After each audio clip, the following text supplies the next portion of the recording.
오늘은 이제 시간이 얼마 없어서 6월절에 관하여 짧게 말씀드리려고 합니다. 여러분 6월절에 대해서 아시지요? 이스라엘 백성들은 400년간 애굽에서 속박되어 노예 상태가 되었습니다. 하나님께서 그들 그 땅에 재앙을 내리셔서 마지막 재앙, 그러니까 죽음의 천사가 그 땅의 모든 첫 소산물들을 죽이는 그런 재앙을 내리십니다. 그때에 그 죽음의 재앙에서 살아남을 수 있는 방법은 문설주와 들보에 어린 양의 제물을 가지고 그 피를 바른 자는 그 죽음의 사자가 그곳을 뛰어넘어 나아갔습니다. 6월절의 메시지 중 하나는 대속물을 희생의 죽음으로 노예가 되어 죽을 심판에서 구원하신다는 것이었습니다. 그래서 초기에 6월절을 보면 출애굽기의 말씀에는 6월절은 허리띠를 띠고 신발을 신고 손에 지팡이를 진 채 발효되지 않는 빵을 서둘러 서서 먹는 것이 바로 6월절의 모습이었습니다.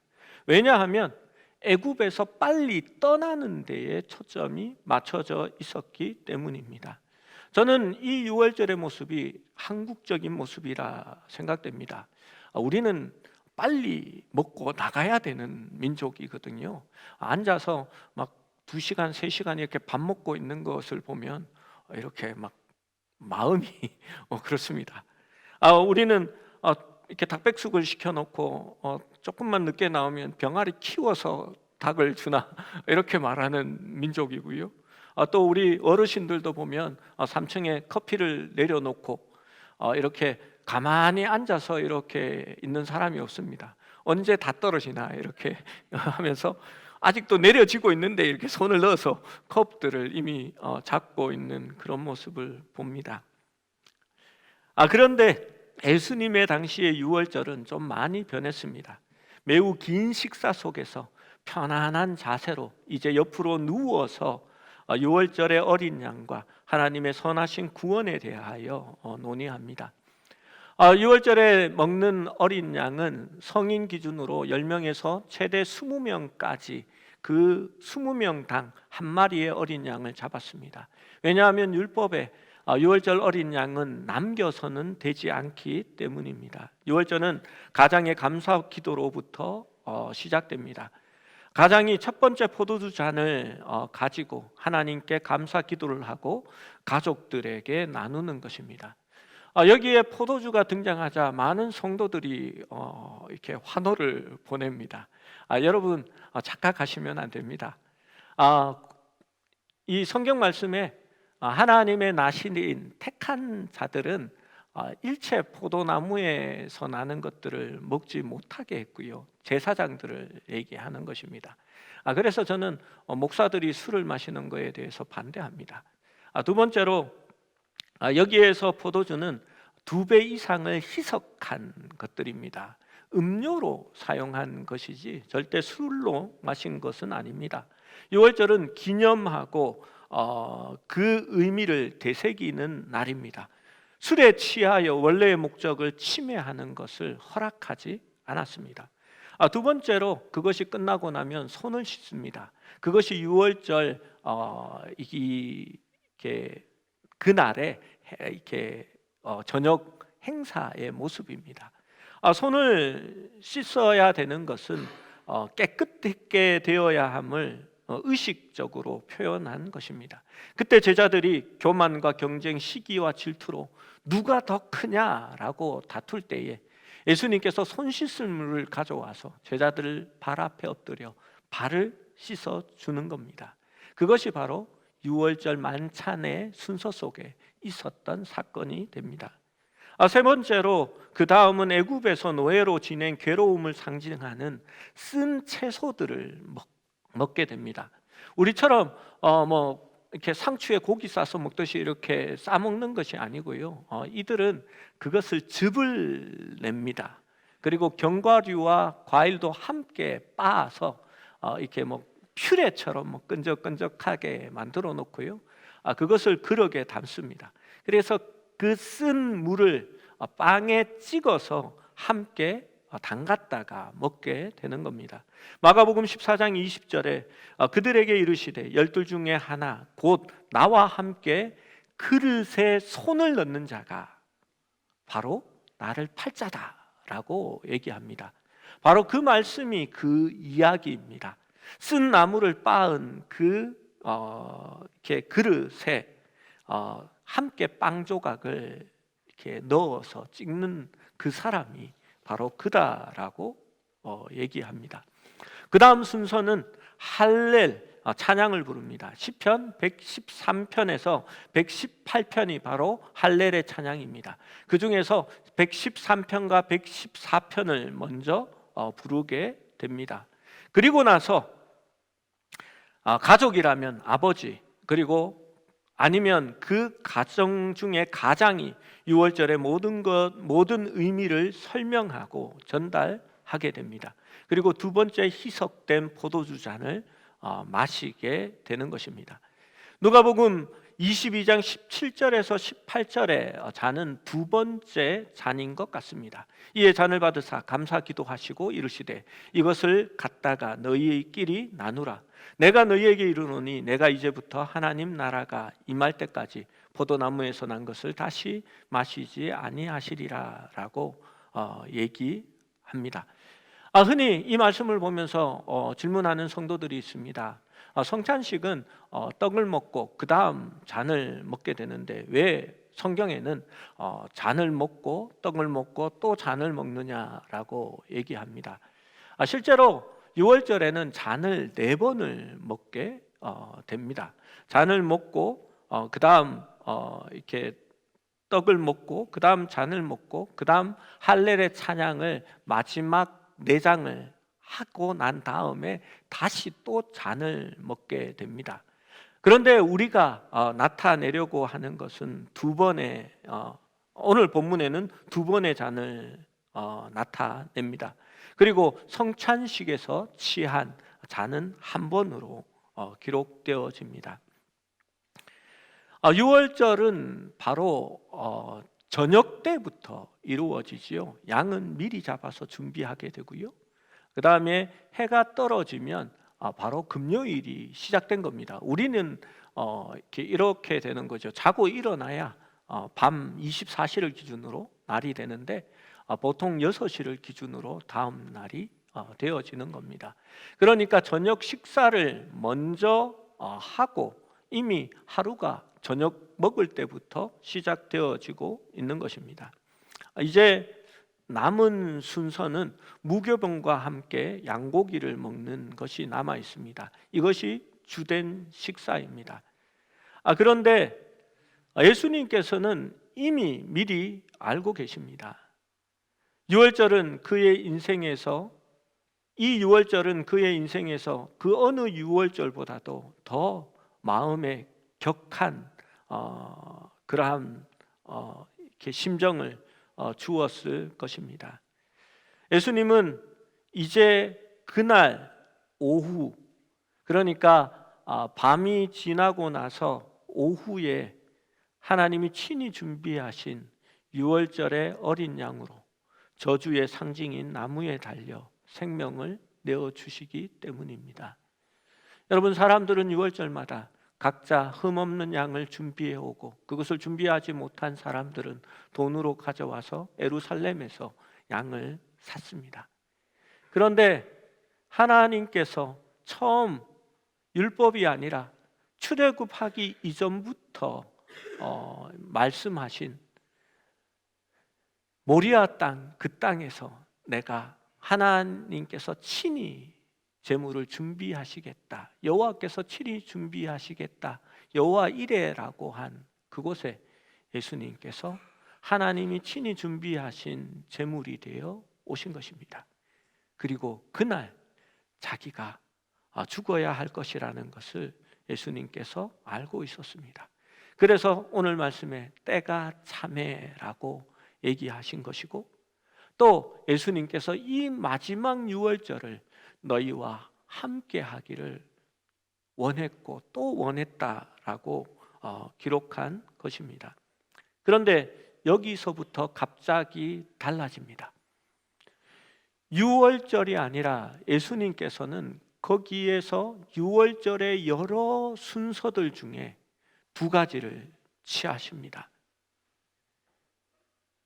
예수님은 마지막 유월절을 이제 첫 번째 성찬식으로 바꾸고 계신 것입니다. 19절 20절 말씀을 함께 읽어봅니다. 19절 20절입니다. 시작. 또 떡을 가져 감사 기도하시고 떼어 그들에게 주시며 이르시되 이것은 너희를 위하여 주는 내 몸이라.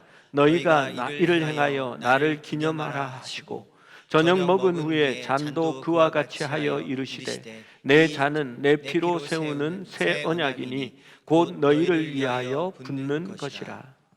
고난의 빵은 이제 그리스도의 몸인 빵이 됩니다. 새로운 기념은 빵과 잔에 있다라는 것입니다. 이 두 가지를 예수님께서 유월절 만찬에서 꺼집어내어서 새로운 의식, 바로 첫 번째 성찬식으로 확립하신 것입니다. 빵은 그리스도의 몸의 상징입니다. 사람들은 떼어에 방점을 찍어서 그의 살이 찢기어 나누어진 것을 강조합니다. 마치 조각을 떼어 나누어지는 것처럼 고통의 이미지를 만들어내어서 그것을 예수님의 고통에 비유하여 말하기도 합니다. 그런데 여기서 떼어는 그냥 빵을 분배하는 그러한 방법일 뿐입니다. 제가 대학 다닐 때 목사님과 함께 기도원에 가서 목사님이 애찬을 나눈 적이 있습니다. 목사님께서 빵을 이만한 걸 하나 끄집어내서요, 둥글게 앉은 우리 청년들에게 자신이 먹을 만큼만 떼고 나머지를 옆으로 돌리라고 얘기했습니다.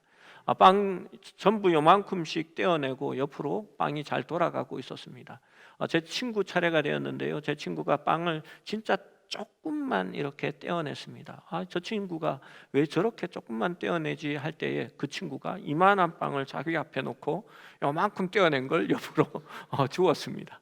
그래서 우리가 야 하니까 이 친구가 목사님이 먹을 만큼 놓고 나머지 돌리라고 했단 말이야 라고 얘기했습니다. 여러분, 그냥 떼어내는 방식입니다. 성찬식에서 예수님께서 떼어 주신 것은 분배의 모습입니다. 여러분, 예수님의 몸을 조각하여 나누는 것이 아닙니다. 사실 떡은 그 반대의 의미를 가집니다. 온전히 내어주신 주님의 몸 전체를 의미하기 때문입니다. 그것은 교회의 연합과 하나됨을 의미합니다. 그리스도의 몸이 교회가 되기 때문입니다. 그리고 이것은 살을 먹는 것이 아니라 분명히 오늘 성경 말씀에 주님의 몸을 기억하는 것이다 라고 얘기하고 있는 것입니다. 그는 근본 하나님이시지만 온전한 대속 제물이 되시기 위하여 사람으로 오신 것입니다. 바로 몸이 되셨습니다. 그러므로 그는 고통을 받고 죽을 수 있지만 하나님이시기 때문에 죄가 없으시고 그의 고통과 죽음은 우리의 죄를 대신하는 온전한 제물이 된 것입니다. 바로 주님의 몸은 신비고 그것을 위하여 이 땅에 오신 것입니다. 바로 떡은 그것을, 자신의 몸을 우리에게 내어주신 예수님을 기념하라라고 한 것입니다. 저녁을 먹은 후에 또 잔을 들고 이 잔은 내 피로 세우는 새 언약이니 곧 너희를 위하여 붓는 것이라 말씀합니다. 고대의 언약은 피로 인준하였습니다. 그들은 동물의 피가 언약의 인준의 일부라는 것을 알고 있었습니다. 새 언약은 무엇입니까? 에레미야 31장, 에스겔 36장에 있는 구원의 언약, 용서의 언약입니다. 그리고 이 언약은 그리스도의 피로 비준되어지는 것입니다. 하나님께서 만족하실 만한 흠없고 의로운 대속자의 죽음이어야 하므로 하나님은 자신을 우리에게 내어주신 것입니다. 죄를 알지도 못하시는 분을 죄의 저주를 대신 지게 하시고 우리는 그리스도 안에 있을 때에 의롭다 하심을 받게 하신 것입니다. 그래서 주님의 몸과 그 피를 기념하라라고 할 때에 그것은 주님의 몸을 기념하는 것이고 그 언약을 비준하는 것을 생각하라라는 것입니다. 성당에서는 화채설을 믿습니다. 사제가 기도할 때에 그 빵이 실제 주님의 살로 변한 것이다 라고 말합니다. 그리고 기도하면 그 포도주가 주님의 피로 변한다라고 얘기합니다. 그런데 성경 말씀을 그대로 잘 읽어보십시오. 살은 주님의 몸을 말하는 것이고 그것은 그 몸을 기억하는 것이라고 말합니다. 그리고 피는 새 언약의 체결이 완전하게 이루어졌음을 말하는 것입니다. 여러분, 우리가 성찬을 받을 때에 그 떡은 주님의 살이 아닙니다. 여러분, 착각하시면서 드시면 안 됩니다. 여러분, 그 잔은 예수 그리스도의 피가 아닙니다. 피를 상징하여서 언약이 확정되었다라는 것을 의미하는 것입니다. 그리고 예수님의 죽으심을 우리가 기념하라라고 주신 것입니다. 그래서 성찬을 우리는 기념서를 믿는다라고 말합니다. 성찬에 참여함으로써 주님을 기억하는 것이 됩니다.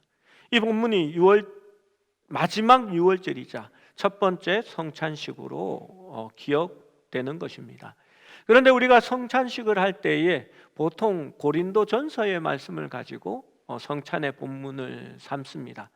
그리고 복음서가 오히려 성찬에 대한 이 마지막 만찬에 대하여 짧게 기록하고 있는 것을 봅니다.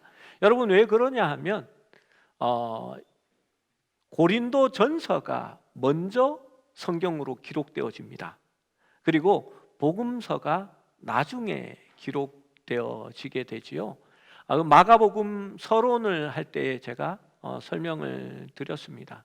그렇다 보니까 이미 고린도전서의 말씀에 성찬에 대하여 잘 적혀 있기 때문에 복음서에서는 거기에 대해서 깊이 다루지 않고 넘어간 것입니다.